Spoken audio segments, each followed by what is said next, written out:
Welcome back. Time now for the business day.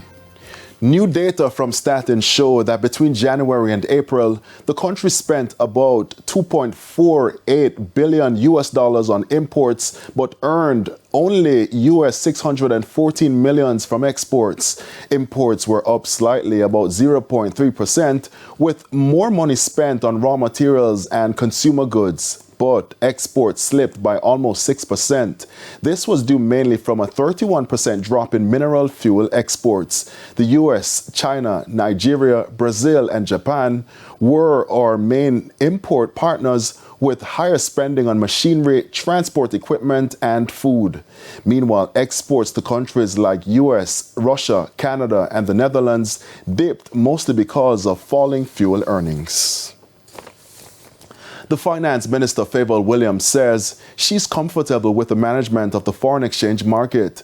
The Bank of Jamaica, BOJ, has had to intervene in the market several times in the past week as demand for the US dollar grew.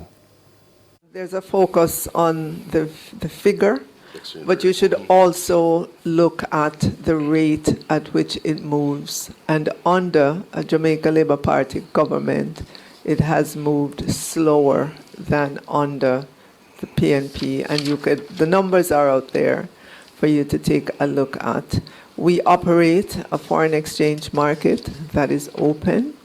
Anyone needing foreign exchange generally can get it, unlike other countries and several that we know in which you cannot find foreign exchange. So we are very comfortable with the overall management of the market by the Bank of Jamaica.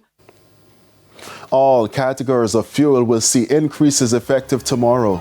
Each liter of 87 gasoline and 90 gasoline will sell for $3.06 more.